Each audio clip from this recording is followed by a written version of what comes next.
मुख्यमंत्री लाडली बहना योजना का तीसरा चरण कब शुरू होगा? आज की वीडियो में आपको कंप्लीट डिटेल्स बताने वाला हूं। साथ ही दोस्तों कुछ ऐसे फैक्ट भी आपको बताने वाला हूं जिससे आपको समझ में आ जाएगा कि तीसरे चरण को चालू करने में देरी क्यों हुई और कब इसका तीसरा चरण शुरू होगा। अगर आप चैनल पे नए हैं तो सब्सक्राइब जरूर कीजिएगा ताकि इस टाइप का कंटेंट आपको हमेशा मिलता रहे। तो देखिए दोस्तों, पहला चरण जब इसका शुरू हुआ था तो मुख्यमंत्री ने यह कहा था कि 23 साल से 60 साल की जो महिलाएं हैं, विवाहित हैं, वो इसका फॉर्म भर सकती हैं। दूसरे चरण में 21 से 23 साल की जो विवाहित महिलाएं थी, उन्हें भी इस योजना में शामिल किया गया। तीसरे चरण के लिए मुख्यमंत्री ने यह कहा था कि जो अविवाहित महिलाएं हैं, उन्हें भी इस योजना से जोड़ा जाएगा। लेकिन सबसे बड़ा सवाल हमारे सामने यह खड़ा था कि जो 23 साल से 60 साल की महिलाएं हैं, जिनको पहले और दूसरे चरण में मौका नहीं मिला, उनके फॉर्म कब भरे जाएंगे। अभी अगर हम प्रेजेंट की बात करें तो कंडीशन यह है दोस्तों कि करीब 1 करोड़ 31 लाख महिलाओं ने इसका फॉर्म भरा हुआ था। तो इसका मंथली अगर देखा जाए तो 15,000 से 16,000 करोड़ रुपए का खर्चा आ रहा है। तो लाडली बहना में इतनी रकम हर महीने मुख्यमंत्री के द्वारा ट्रांसफर की जा रही है।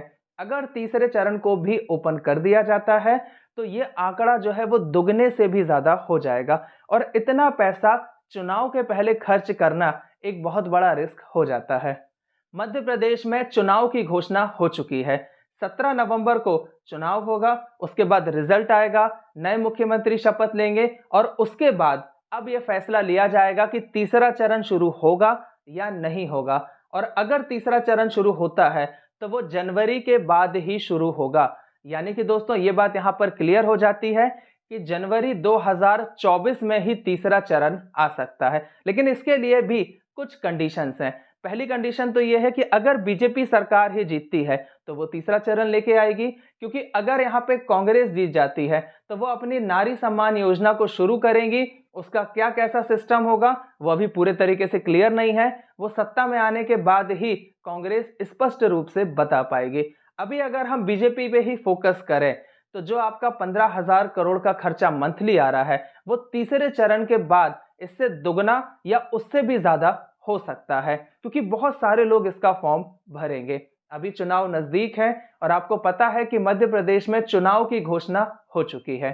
साथ ही दोस्तों, चुनाव की घोषणा के साथ ही आचार संहिता लग जाती है। आचार संहिता में कोई भी शासकीय फैसला यानी कि जो आपका राजनीतिक कार्य होता है वो नहीं किया जाता है। मतलब मुख्यमंत्री के द्वारा तीसरे चरण की घोषणा अब किसी भी तरीके से संभव नहीं है। तो दोस्तों इन सभी बातों से ये क्लियर हो जाता है कि जनवरी 2024 से पहले तीसरा चरण शुरू नहीं होगा।